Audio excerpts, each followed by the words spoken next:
감사하고요. 우리 하나님의 말씀 같이 나누도록 하겠습니다. 하나님의 말씀은 우리 에베소서 1장 말씀입니다. 에베소서 1장 3절에서 14절까지 다 같이 자리에서 일어나셔서 저와 여러분 한 절씩 교독합니다. 찬송하리로다. 하나님 곧 우리 주 예수 그리스도의 아버지께서 그리스도 안에서 하늘에 속한 모든 신령한 복을 우리에게 주시되 곧 창세전에 그리스도 안에서 우리를 택하사 우리로 사랑 안에서 그 앞에 거룩하고 흠이 없게 하시려고 그 기쁘신 뜻대로 우리를 예정하사 예수 그리스도로 말미암아 자기의 아들들이 되게 하셨으니 이는 그가 사랑하시는 자 안에서 우리에게 거저 주시는 바 그의 은혜의 영광을 찬송하게 하려는 것이라. 우리는 그리스도 안에서 그의 은혜의 풍성함을 따라 그의 피로 말미암아 속량 곧 죄 사함을 받았느니라. 이는 그가 모든 지혜와 총명을 우리에게 넘치게 하사 그 뜻의 비밀을 우리에게 알리신 것이요 그의 기뻐하심을 따라 그리스도 안에서 때가 찬 경륜을 위하여 예정하신 것이니 하늘에 있는 것이나 땅에 있는 것이 다 그리스도 안에서 통일되게 하려 하심이라. 모든 일을 그의 뜻의 결정대로 일하시는 이의 계획을 따라 우리가 예정을 입어 그 안에서 기업이 되었으니 이는 우리가 그리스도 안에서 전부터 바라던 그의 영광의 찬송이 되게 하려 하심이라. 그 안에서 너희도 진리의 말씀 곧 너희의 구원의 복음을 듣고 그 안에서 또한 믿어 약속의 성령으로 인치심을 받았으니 이는 우리 기업의 보증이 되사 그 얻으신 것을 속량하시고 그의 영광을 찬송하게 하려 하심이라. 아멘. 아멘. 자, 우리는 지난 시간에 이어서 오늘 영적 금소저 두 번째 시간을 여러분과 같이 나눠보려고 합니다. 우리가 지난주에 영적인 금소저라는 제목으로 특별히 바울의 편지를 살펴봤죠. 바울이 이 편지를 쓸 때는 분명히 쉽지 않은 상황이었습니다. 감옥이었습니다. 감옥에서 편지를 쓰면서 이렇게 얘기하는 거예요. 찬송하리로다라고 얘기하는 겁니다. 그 찬송의 이유가 뭐예요? 바로 우리가 하나님의 자녀로서 우리가 얼마나 큰 축복을 누리며 사는지, 우리가 얼마나 큰 영적 금수저로 살아가는지를 깨닫게 해주기 위해서 바울은 감옥에서 우리의 상식선으로는 절대로 찬양할 수 없는 그런 상황 속에서 찬양하고 있다라는 것이죠. 도대체 바울은 무엇이 그로 하여금 찬양하게 만들었을까? 이것이 우리의 궁금점입니다. 감옥인데 답답할 텐데 그 가운데 하나님을 찬양하고 있다는 것이죠. 바울은 자신이 그 찬양하는 이유, 찬양의 내용을 설명하기 위해서 단 한 문장을 써요. 3절에서 14절까지 오늘 저와 여러분이 읽은 이 문장은 지난주에도 설명해 드렸지만 한 문장이다 라고 얘기했습니다. 한 문장입니다. 우리의 눈으로 봤을 때는 아주 긴 문장이지만 바울은 헬라어로 기록할 때 한 문장으로 3절에서 14절까지 길게 기록하고 있었어요. 온갖 수식어를 담아서 자기가 전하고 싶은 그 말을 전하고 있는 것이죠. 왜요? 한두 마디로 표현할 수 없었기 때문에. 한두 마디로 표현할 수 없었기 때문에 바울은 온갖 수식어를 다 붙이면서 우리가 찬양하는 이유, 바울이 그 감옥에서 찬양할 수밖에 없었던 이유를 쭉 설명하고 있었습니다. 그 문장 속에서 우리는 바울의 열정을, 목소리를 확인할 수 있었던 것이죠. 그 열정적인 목소리로 바울은 구원받은 하나님의 백성들이 얼마나 큰 영적 유산을 이미 가졌는지 알려주고 싶어 했습니다. 그래서 영적 금수저다 이렇게 제목을 지었죠. 그렇다면 바울이 말하고 있는 이미 우리가 가지고 있는 그 영적 유산, 풍성하고 신령한 복이 과연 무엇이냐? 크게 세 가지 구조로 말씀드렸습니다. 첫 번째는 성부 하나님의 은혜, 구원의 은혜. 두 번째는 성자 예수님의 구속하심. 그리고 세 번째는 성령 하나님이 어떻게 우리 구원받은 자를 인도하시는지에 대해서 바울은 세 가지 구조로 설명하고 있어요. 그 가운데 우리가 지난주에 살펴봤던 것은 바로 성부 하나님의 구원의 은혜였죠. 그러니까 그 구원의 풍성함을 누릴 줄 아는 그 그리스도인들이 되게 하기 위해서 바울은 감옥이라는 최악의 상황 가운데 찬양하고 기뻐하면서 그리스도인들에게 편지를 쓰고 있는 거예요. 여러분, 우리가 찬양할 수 있다면 그 찬양의 이유는 우리의 환경이 아닙니다. 우리의 환경이 우리의 찬양의 이유가 아니라 오직 예수 그리스도의 은혜와 평강이, 그리고 그분이 주신 구원의 감격이 우리의 유일한 찬양의 이유인 줄 믿습니다. 우리의 인생 가운데요, 바울이 답답한 시간을 보내야 했던 것 같은, 감옥과 같은 시간을 우리도 인생에서 보내고 있지만, 우리는 주님이 우리에게 주신 그 사랑과 은혜를 기억하면 그 상황이 어떤 상황이라고 할지라도, 그 상황이 우리의 눈물이 흘리는 그런 상황이라고 할지라도 우리는 충분히 하나님을 찬양할 수 있는 이유와 상황이 되는 것입니다. 그런데 그 찬양 가운데 우리가 지난주에 살펴봤던 것 핵심은 뭐냐? 성부 하나님의 선택하심과 그리고 예정에 대해서, 그리고 양자 삼으심, 이것을 중점적으로 살펴봤어요. 태초부터 우리를 만드시기 전, 그리고 이 세상을 만드시기 전 이 태초부터 바로 저와 여러분의 구원을 예정하셨다라는 그 사실. 그리고 그렇게 구원하시기 위해서 로마의 양자 제도를 설명하면서 우리를 새롭게 하나님의 자녀로 삼아주셨다, 아들들이 되게 하셨다, 그 사실을 우리가 살펴봤어요. 그리고 오늘은 그에 이어서 바울이 무엇을 전하려고 하느냐? 바로 성자 예수님에 관해서 말씀하고 있는데요, 그것을 살펴보겠습니다. 제가 며칠 전에요, 기독교와 그리고 이단 사이비의 어떤 그런 차이점을 설명한 영상을 한번 보게 되었습니다. 이단은 왜 이단이라고 불리는지, 사이비는 또 무엇인지에 관한 그런 영상이었습니다. 근데 그 내용이 너무나도 명확하고 명료하고 쉽게 설명을 해서요, 정말 이런 영상은 우리 성도님들과 같이 보면 참 좋겠다, 그런 생각이 들더라고요. 여러분, 우리는 기독교와 기독교가 아닌 것을 잘 구분해야 합니다. 기독교 유사 제품이 너무 많이 있어요. 가짜 기독교를 기독교라고 생각하면서 가짜 기독교에 심취한 사람들이 너무 많이 있다라는 겁니다. 우리가 흔히 잘 알고 있는 통일교라든지, 그리고 신천지라든지, 그리고 하나님의 교회라고 불리는 안상홍 증인회 같은 그런 이단들은요, 사실 한국 교계에서 정식 이단으로 판명된 교단들이기 때문에 우리가 잘 몰라도 쉽게 구별할 수가 있습니다. 저 사람들이 이단이구나. 그런데 문제는 사이비입니다. 정통 기독교를 흔드는 가짜 사이비가 너무 많아요. 여러분, 사이비가 뭐냐? 한자로 풀어보면 비슷하지만 본질이 다른 그런 것을 사이비라고 얘기하잖아요. 그렇다면 우리 성도님들이 진짜 정통 기독교와 가짜 사이비를 어떻게 구별할 수 있을까요? 어떻게 구분할 수 있을까요? 가장 중요한 핵심은 뭔지 아세요? 바로 예수 그리스도예요. 예수 그리스도. 예수 그리스도를 누구로 이해하느냐, 이것이 가장 중요한 근거입니다. 가장 중요한 게 뭐라고요? 예수 그리스도라고요. 그분이 누구냐라는 겁니다. 이것을 신학적인 용어로 뭐라고 하냐면 기독론이라고 그래요. 다 같이 따라해 볼까요? 기독론이라고 해요. 우리가 가짜 기독교에 심취한 사람들 속에서 정통 기독교를 구분하는 가장 핵심 기준 세 가지를 말씀드릴게요. 첫 번째는 예수는 하나님인가? 두 번째는 예수는 유일한 구원자인가? 그리고 세 번째는 성경이 최종 권위인가? 다시요. 예수는 하나님인가? 예수는 유일한 구원자이신가? 그리고 성경이 최종 권위인가? 이 세 가지 질문에 대입을 해보면요, 다 대답이 나옵니다. 심지어 신학을 공부했다고 해서요, 다 기독교인이 아닌 것이요, 예수님을 하나님의 아들이 아닌 어떤 민중의 지도자로 보고 부활을 문자적인 그런 사실로 보지 않고 그분이 하신 기적들을 어떤 신화적인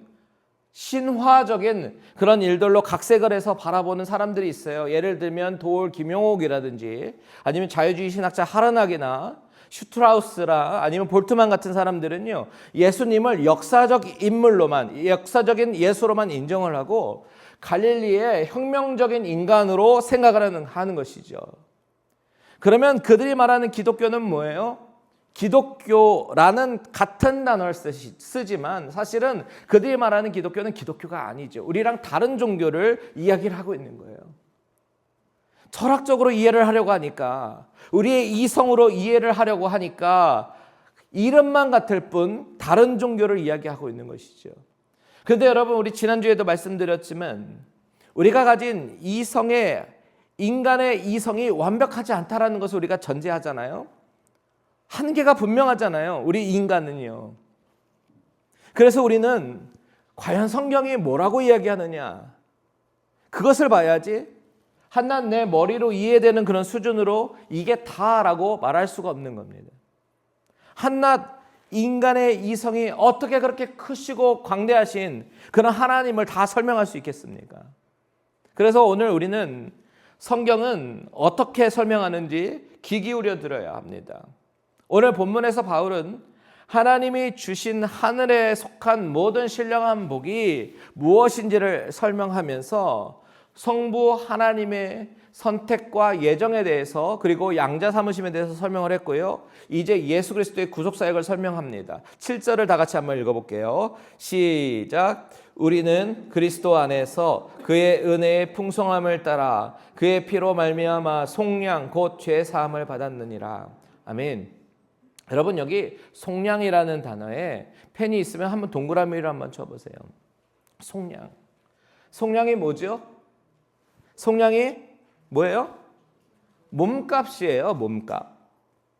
이 단어는요, 헬라어로 아폴로트로시스라는 단어인데, 이 단어는 원래 과거 로마 제국의 노예 시장에서 쓰이던 단어입니다. 당시 로마 제국에 노예가 얼마나 있었냐면 전체 인구 5천만 명 중에서 2천만 명이 노예였대요. 약 3분의 1이 좀 넘지요. 그 노예들을 자유롭게 해주기 위해서는요, 몸값을 치러야 합니다. 그 몸값이 바로 속량이에요.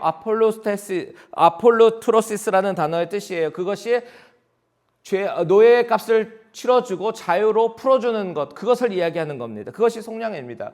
그러니까 두 가지 의미가 있는 거예요. 첫 번째는 빚을 갚는 거고요. 두 번째는 포로에서 해방시켜주는 것, 이 두 가지 의미가 있습니다. 그런데 바울은 예수님의 피로 말미암아 속량, 곧 죄사함을 받았다라고 이야기하거든요. 그러니까 죄의 노예로부터 우리를 풀어주신 그 죄의 값이, 노예의 값이 바로 예수님의 피다. 그 피로 우리는 노예로부터 풀려났고 해방되었다, 자유를 얻었다. 당시 노예 제도의 컨셉으로 우리에게 설명하고 있는 거예요. 즉 구원은 공짜다, 공짜가 아니다. 공짜가 아니라는 겁니다. 값을 치른 구원이라는 겁니다. 어떤 분은 구원이 공짜라고 얘기하는데 반은 맞고 반은 틀린 이야기예요. 내가 그 값을 지불하지 않았기 때문에 내 입장에서는 공짜일 수 있지만 사실 다른 분이 대신 값을 치러주셨잖아요. 그분의 입장에서는 공짜가 아닌 거죠. 그 죄의 값이 얼마냐? 환산할 수 없는 예수 그리스도의 피의 값이 지불된 겁니다. 여러분, 예수님의 십자가가 바로 이것이에요. 우리가 그 끔찍한 사형의 형틀인 십자가를 사랑할 수밖에 없는 이 역설적인 이유는요, 바로 그 끔찍한 십자가로 인해서 우리의 죄의 값이 치러졌기 때문입니다. 나는 낼 수 없어요. 못 냈어요. 그런데 하나님의 아들이신 예수 그리스도가 대신 그 값을 치르셨다는 겁니다. 이게 바로 속량의 개념이에요. 그런데 바울은 이 속량을 어떻게 얻었냐라고 얘기하냐면 7절에 보니까 그의 은혜의 풍성함을 따라. 이 속량이 바로 하나님 아버지의 은혜다라고 설명하고 있는 것이죠. 왜요? 지난주에도 말씀드렸지만 하나님이 저와 여러분을 사랑하사, 태초부터 사랑하사 이 모든 구원의 계획을 애초부터 플랜 A로 계획하셨기 때문에 그래요. 그 구원의 계획을 이루기 위해서 예수님을 이 땅에 보내주셨고 우리를 구원하셨기 때문입니다. 그래서 바울은 이것을 은혜의 풍성함이다 라고 얘기하고 있는 거예요. 여러분, 우리는 얼마나 하나님의 은혜를 누리고 삽니까? 하나님의 은혜가 얼마나 풍성한지 그것을 어떻게 누리고 살아요? 이미 우리 체킹 어카운트에 정말 어마어마한 그런 돈이 주어졌는데 아직도 그것을 알지 못하고 돈이 없어서 전전긍긍하는 사람처럼 살아가고 있지는 않느냐라는 거지요. 이미 우리의 죄가 용서함 받았음에도 불구하고 마치 우리가 구원받지 못한 사람들처럼, 죄가 해결되지 않은 사람들처럼 절망 가운데 살아가고 있지는 않습니까? 구원을 누리며 자유함을 누리며 살아갈 수 있는데 죄의 노예처럼, 속량이 안 된 죄의 노예처럼 살아가고 있지는 않습니까? 그런데 여러분 기억하십시오.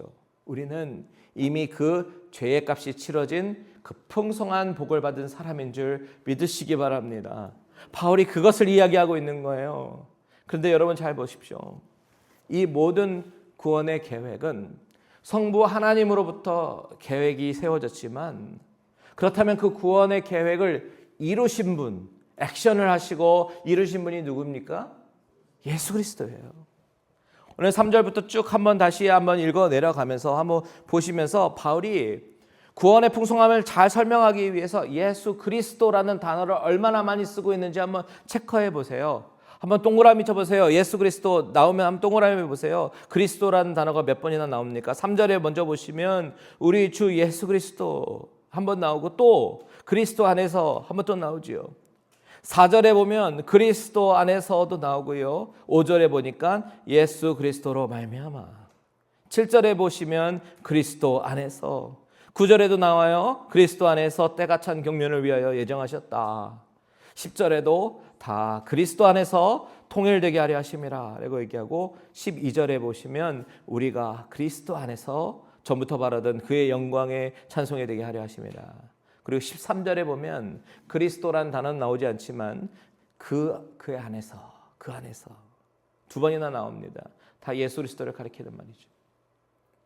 그러니까 바울은 찬송하리로다, 이 찬양 감사의 처음부터 끝까지 계속해서 이야기하고 있는 것이 뭐예요? 그리스도 얘기하고 있는 거죠. 예수는 그리스도시다, 이것을 중점적으로 표현하고 있는 겁니다. 왜요? 그분이 바로 저와 여러분의 죄를 속량하신 분이시기 때문입니다. 이것을 믿는 것이 기독교의 본질이에요. 예수 그리스도. 자, 여기서 여러분 계속해서 그리스도. 과연 그리스도가 무엇일까요?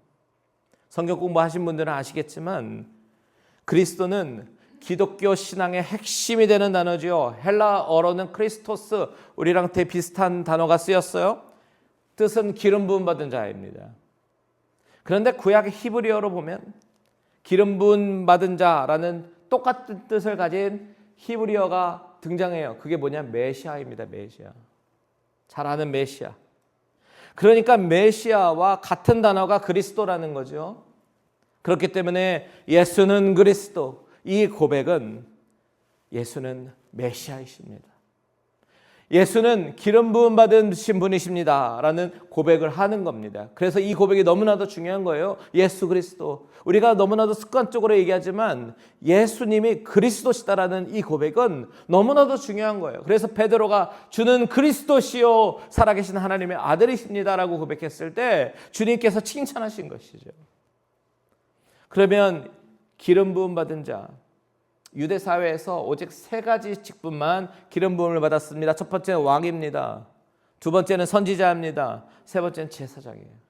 왕과 제사장과 이 선지자, 이 세 가지 직분만 기름 부으심을 받았어요. 그런데 메시아, 즉 예수 그리스도가 바로 이 세 가지의 역할을 완벽하게 수행한 유일한 구원자임을 우리가 믿기 때문에 예수를 가리켜 그리스도라고 부르는 겁니다. 예수는 그리스도. 그럼 이 바울이 계속해서 찬송하리로다 라고 말하면서 예수 그리스도 안에서 예수 그리스도로 말미암아 이렇게 계속해서 그리스도 하는 이유가 무엇이에요? 바로 그분이 유일한 하나님의 아들이시며 유일한 구원자 왕이시며 제사장이시며 선지자시다. 이것을 고백하기 때문에 그랬습니다. 여러분, 이게 기독교예요. 예수를 그리스도로 고백하는, 예수님을 역사적인 한 성자로 보는 것이 아니라 하나님의 아들이시요 메시아로 고백하는 이것이 우리를 이단과 구분하는, 다른 종교로부터 구분되는 아주 핵심 믿음이다라는 겁니다. 그런데 여러분 생각해 보세요. 이것을 믿으십시오, 믿어야 합니다라고 외친들 이것이 믿어집니까? 믿음은 우리의 의지대로 되는 것이 아니잖아요. 이성으로 이해가 된다고 해서 끄떡거려진다고 믿어지는 것이 아니잖아요. 믿음은요, 이 모든 사실이, 그러니까 내가 죄인입니다라는 그 인정에서부터 그 죄의 값이 예수 그리스도에 의해서 paid 되었다라는 그 사실이 성령께서 우리 마음속에 역사하셔서 깨닫게 하시고 믿어지게 하시는 그 선물을 주실 때 믿을 수가 있는 겁니다. 그래서 아까 우리가 암송했지만 믿음은, 구원은 선물이다라고 얘기하는 거예요. 8절과 9절 한번 읽어볼까요? 8절과 9절 시작. 이는 그가 모든 지혜와 총명을 우리에게 넘치게 하사 그 뜻의 비밀을 우리에게 알리시는 것이요 그의 기뻐하심을 따라 그리스도 안에서 때가 찬 경륜을 위하여 예정하신 것이니. 모든 지혜와 총명을 넘치게 하셨다. 그래서 예수를 깨닫게 하시는 분이 하나님이시다. 그런데 그 하나님의 구원의 계획과 신비를 우리가 알리셨대요. 9절에 보니까 이것을, 모든 것을 주도적으로, 주관적으로 주도하시는 분이 누구시다? 하나님이시다라는 이야기를 하고 있죠. 근데 여러분, 여기서 아주 흥미로운 단어가 등장합니다. 바로 비밀이라는 단어, 그리고 경륜이라는 단어예요. 비밀은요, 헬라어로 미스테리온이라는 단어가 썼어요. 그런데 우리가 보통 비밀이라는 단어를 사용할 때 생각하는 건 뭐예요? 아무도 모르는 것들을 우리가 비밀이라고 얘기했잖아요. 조용히 해봐. 이건 너와 나만 알고 있어. 우리끼리만 알고 있자. 이게 비밀이라고 우리는 생각을 하잖아요. 그런데 헬라어에서 말하는 이 미스테리오는 그런 개념이 아닙니다. 아무도 모르는 비밀이 아니라 한때 감추어졌던, 한때 드러나지 않았던 그 사실이 이제서야 드러나게 되고 밝히 알려지는 그런 사실이 미스테리온이라는 단어의 뜻이에요. 골로새서 잠깐 볼까요? 골로새서 1장 26절과 27절을 한번 보겠습니다. 같이 한번 읽을게요. 시작. 이 비밀은 만세와 만대로부터 감추어졌던 것인데 이제는 그의 성도들에게 나타났고 하나님이 그들로 하여금 이 비밀의 영광이 이방인 가운데 얼마나 풍성한지를 알게 하려 하심이라. 이 비밀은 너희 안에 계신 그리스도시니 곧 영광의 소망이니라. 보십시오. 만세로부터 감추어졌다가 이제야 드러나는 것, 이것이 비밀이다라고 말하면서 그 비밀이 뭐냐? 27절에 너희 안에 계신 누구래요? 그리스도시래요. 영광의 소망이신 그리스도가 너희 안에 계시다라는 사실, 이것이 비밀이다. 여러분, 구약의 성도들에게는요, 이것이 희미하게 암시가 되었었어요.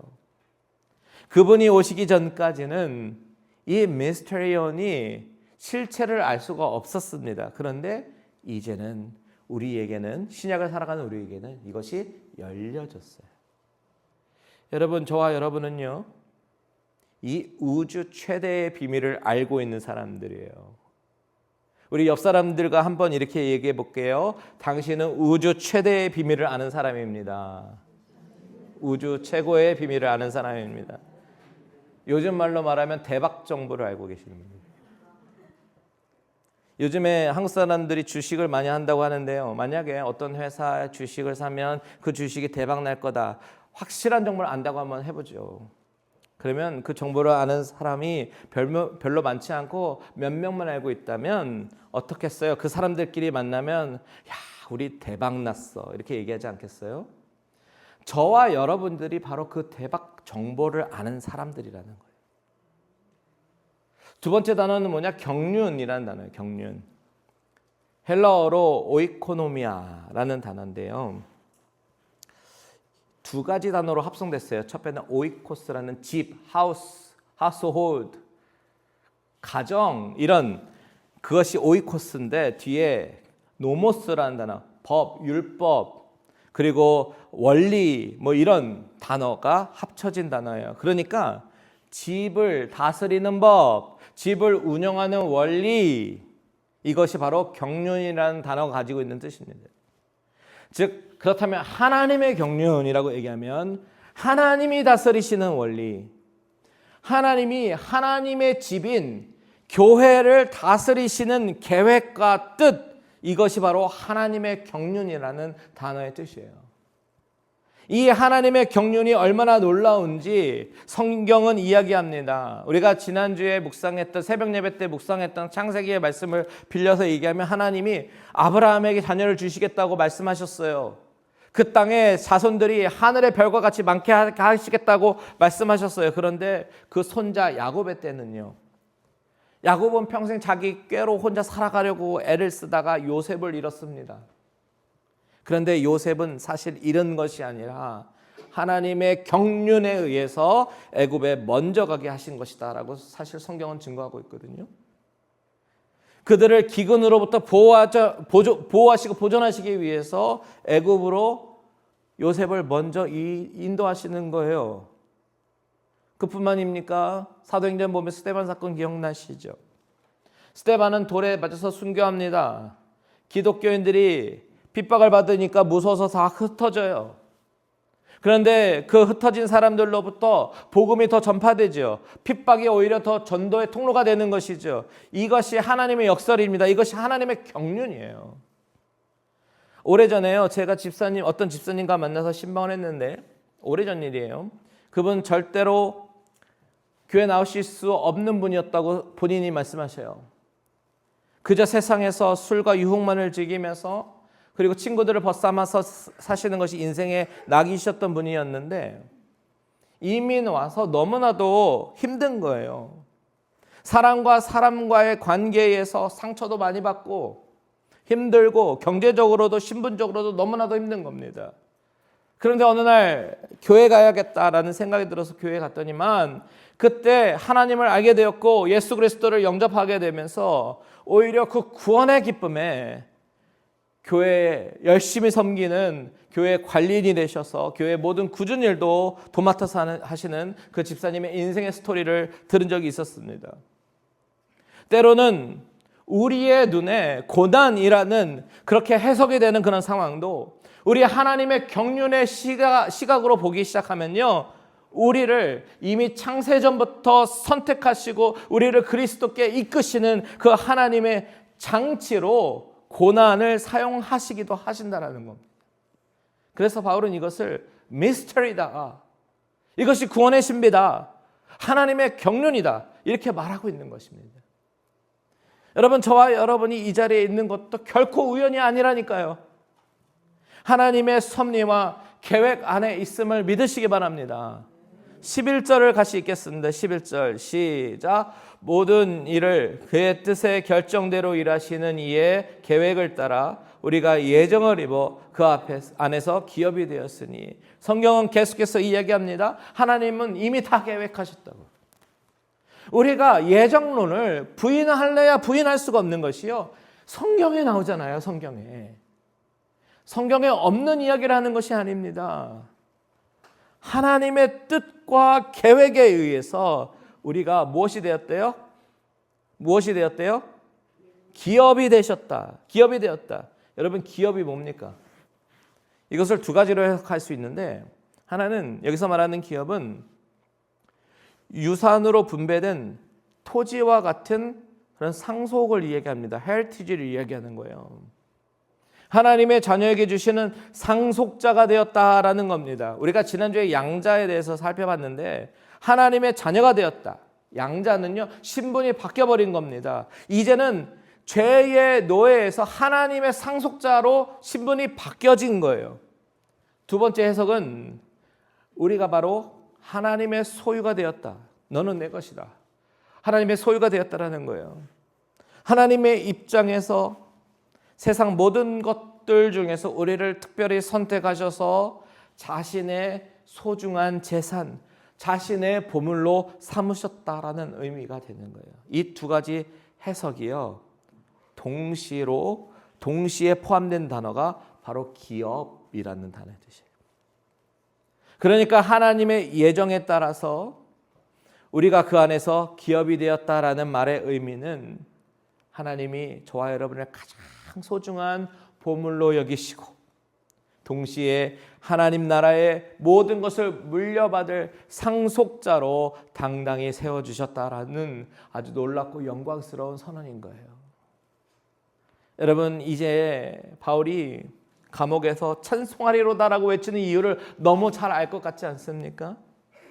하나님의 놀라운 사랑과 구원의 계획이 우리를 양자로 삼으시고 상속자로 삼으시고 보물로 여기시는 그 하나님의 마음이, 바울은 그 하나님의 마음이 느껴지니까 어떻게 이것을 다 표현할 방법이 없으니까 긴 문장으로 자신의 열정을 담아가지고 비록 그는 감옥에 있지만 하나님을 찬양하지 않을 수가 없었던 거예요.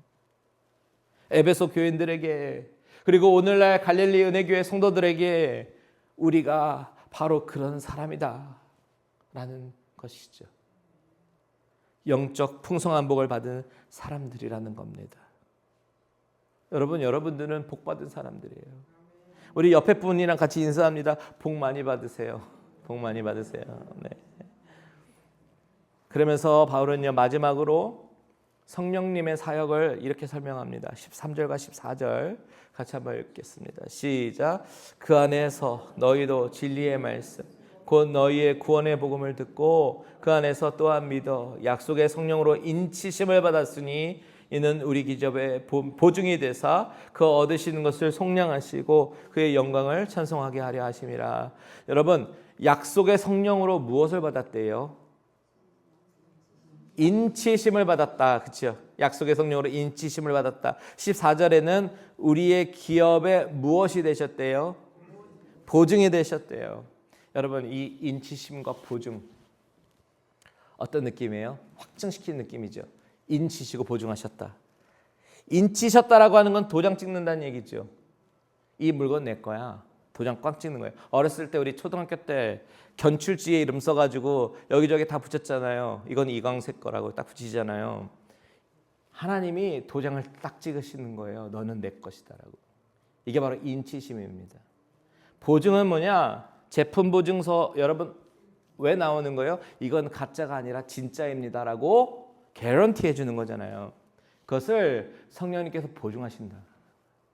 로마서 8장 16절 같이 한번 읽습니다. 시작. 성령이 친히 우리의 영과 더불어 우리가 하나님의 자녀인 것을 증언하시나니. 아멘. 성령님께서 무엇을 증언하신대요? 우리가 하나님의 자녀라는 거, 이것을 증언하신대요. 이 증언이라는 단어가 법적 용어입니다. 성령이라는 확실한 증인에 의해서 법적으로 확정된 사건이라는 거예요. 자, 오늘 본문에서 성령님은 우리를 하나님의 소유로 인치시고 보증하신대요. 마치 보증금 내면요, 뭐예요? 개런티 한다. 내가 책임진다라는 거잖아요. 성령님이 증거하시는 거예요. 이제 말씀을 정리하면서 전체 그림을 다시 한번 볼게요. 바울은 감옥에서 에베소 교회에 편지하면서 가장 먼저 찬송하리로다라고 외칩니다. 고난 속에서도 찬송할 수 있었던 것은 그 찬송이 찐이기 때문에 그래요. 진짜 찬송이라는 겁니다. 그가 찬송할 수밖에 없었던 것은 바로 이 구원의 신비가 성부 하나님의 계획으로 말미암아 우리를 태초에서부터 선택하시고 양자로 삼아 주셨을 때에 성자 예수님은 액션을 하면서 그가 십자가 위에서 다 paid it all, 다 페이하셨어요. 구속하심이에요. 그리고 성령님께서 이 모든 것을 확증하시고 인치시며 보증하시는 이 사건임을 이야기하시면서 우리의 구원은 흔들릴래야 흔들릴 수 없는 그런 구원이라는 거예요. 우리의 노력으로 구원을 획득하는 것이라면 이 구원은 흔들릴 수 있지만 태초부터 작정하시고 계획하시고 우리를 선택하시고 이끄시는 구원이라면 이 구원은 절대로 흔들릴 수 없는 그런 구원이기에 우리는 그것을 기억하면서 그 영적인 풍성한 복을 누리며 살아가기로 바울은 열정을 다해서 편지를 쓰고 있는 거예요. 그렇다면 여러분, 우리에게 고난이 경험된다고 하더라도, 우리에게 예수 믿고 하던 일이 더 잘 안 되고 더 아프고 사업이 망한다고 해서 우리에게 하나님이 벌을 내리시는 것이 아니라, 이런 상황에서 우리의 구원이 흔들리는 것이 아니라, 우리의 죄로 인해서 우리의 구원이 빼앗기는 것이 아니라, no matter what, 우리의 구원은 절대로 흔들릴 수 없는 것임을 믿고, 이것은 하나님의 경륜이다, 계획이다, 나를 향하신 뜻이 있다, 이렇게 믿고 그런 상황에도 불구하고 나를 구원하신, 구속하신 하나님을 찬양하는 자들이 되기를 바랍니다. 다 같이 로마서 8장 38절에 39절을 읽고 마치도록 하겠습니다. 같이 읽습니다. 시작. 내가 확신하노니 사망이나 생명이나 천사들이나 권세자들이나 현재의 일이나 장래의 일이나 능력이나 높음이나 깊음이나 다른 어떤 피조물이라도 우리를 우리 주 예수 그리스도 안에 있는 하나님의 사랑에서 끊을 수 없으리라. 아멘. 저와 여러분을 그리스도 안에 있는 하나님의 사랑에서 끊을 수 있는 것이 그 어떤 것도 없음을 깨닫고 그 구원의 깊이를 누리며 살아가는 모든 분들 다 되시기를 주님의 이름으로 축원드립니다. 아멘. 기도하겠습니다.